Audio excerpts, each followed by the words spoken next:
In order to understand and to explain my life and my career and the person that I am, I think we have to go to the war. World War II in Belgium. The fact that my mother was a survivor and she had needed so much strength to survive and so much courage to fight, and that she formed her daughter like she didn't want her daughter ever to be afraid of anything. So I guess that's what I was raised on, and that explains a lot of my character. Whether it is for your career or for your life, it's about building your character, because you could lose everything. You could lose your job, you could lose your parents, you could lose your wealth, you can even lose your health, but you never will lose your character. So everything that you should always do is everything you can to build your character. And it does not get built in one day.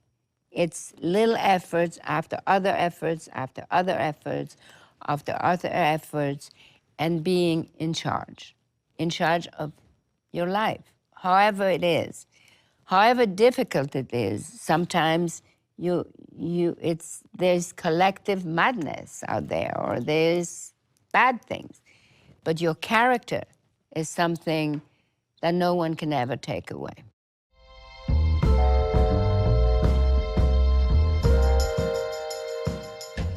I can never say enough the importance of being true to yourself. And how does one become true to yourself? Well, it's practice. It's every day. It's just you cannot lie to yourself ever. And it's hard, but you have to. You have to accept who you are. You have to figure out what you want, how you want it, but you really have, it's like pruning or cleaning the pipes. It's an everyday, you have to prune the trees however often. You have to clean the pipes however often. You have to be close to yourself. You have to be close to who you are, what you want, how you want it, and not be delusional. Because no matter what happens, failure, success, what, you will always be with yourself. And therefore, you have to be your best friend. You have to count on yourself first. You could be helped, you could be guided, you could be mentored, you could be all of that.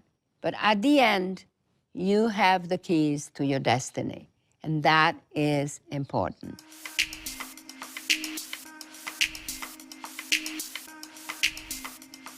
The French designer Christian Lacroix once told me, women designers design clothes, men designers design costume. Now, I'm not sure it's completely right, but what he said, but there's something right about that. For example, men designers, as a rule, do not like jersey. Because if you look at a piece of jersey versus a piece of satin duchess, of course the satin will be much more beautiful. So if you don't wear it, you will be attracted to the expensive, very lush fabric. But if you wear it, you may understand the value of knit, the value of jersey. That's why women, it's always women who use jersey, from Madeleine Vionnet to Madame Gray to Sonia Riquel to Donna Karan to Diane von Furstenberg to whatever. It's always women, Coco Chanel. I mean, it's women who actually like jersey. So to some degree, women are more practical about making clothes than men. I am lucky that in my own life, I have touched so many generations of women. When I started, I was 25, which means that my mother was 47. So she wore my clothes. I remember women older than my mother, much older than my mother, wearing my clothes. So there was those, my mother, my generation, my daughter, and now my granddaughter. I grew up with my mother, who always told me that to be a woman was an advantage. So I really, growing up, I did not feel that I necessarily had to prove anything, because she always assumed that being a woman was an advantage. So I assumed it too. I do believe that women are strong. I do believe that maybe women are even stronger, but I also believe that very often they forget to show it. So for me, it's very important to show your strength. You should never be ashamed of being strong, but you should deal with your strength with delicacy and not rub it. Just enjoy it, embrace it, and use it when you need it, because your strength is really what you need most. It's your gas. It's your, that's how you fill your tank.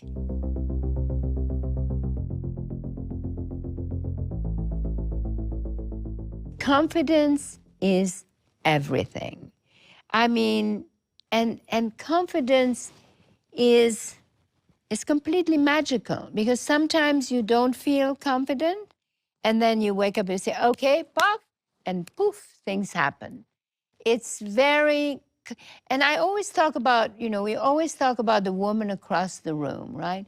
The woman across the room, you look at her and you think, oh my God, she's so confident. Look at her, everything about her is perfect. She doesn't feel it. For her, you are the woman across the room. So remember that. Remember that at all time. Confidence is everything. So make sure that you practice your confidence. And the best way, the first step in order to be confident, is you have to be real. You have to be true to yourself.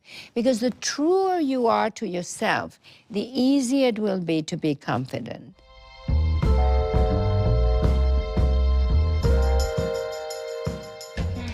Somehow I always worked with my instinct. I was very lucky because a lot of my instincts were right. And I think it's very important to follow your instincts and follow what you like. There's no way to know that what you are doing is right. You just have to pay attention to your surroundings, to what's going on, to what you want to do, and it's your journey. So you have to live your journey the best you can. Try to realize your dreams. Somewhere along the line, you will meet obstacles. You have to pay attention to these obstacles. Is this because it's supposed to tell me that I should turn left, or I can't do this, or should I push? I mean, it's your life. It's your journey. And if you are truly honest with yourself and strict with yourself and demanding on yourself, you'll be fine.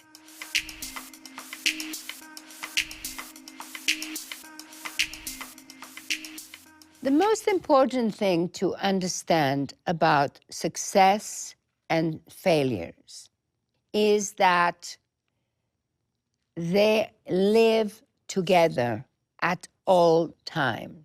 Sometimes you are at the very peak and everybody thinks you are at the very peak, and yet you yourself, you know you're not, because you know something bad is happening that no one else knows. The same way, when you're at the very bottom and people think, oh, she's over, you know you're not, because you already know that you have taken the steps to get back again. So every day there are setbacks, all the time. It's like happiness. You're not just happy and that's it and you're happy. No, you're happy and then a minute later you're not happy. It's Setbacks and failures are the part of what everybody has. So the most important thing to remember is facing the truth. I mean, right now I'm failing. Why am I failing? And how can I change it? And how can I change about it? And by the time you change it, you change something, you change a pattern, you change a way of doing things, you turn around, you don't even remember that that good idea started because of a setback. So you have to remember, all successful people, all their success started from frustration. You may look at me as like very successful, and indeed, I have been very successful. First, I'm a very successful parent because I have wonderful children and grandchildren, and that at the end is my biggest pride. But I am successful because I have created a brand that is meaningful, a brand that has a purpose, and a brand that has made a lot of people happy, and that has given me my financial independence. But as you look at me as this really, really successful person, I can tell you that not any later than last week, I was feeling very low. I was feeling like a total loser because I was facing difficulty, because I was looking at having made mistakes and having to pay for my mistakes, and because I am very hard on myself, I felt like a loser. And I go often to most of the people that I know who are successful often feel like losers. So don't feel bad about it. Just do something about it.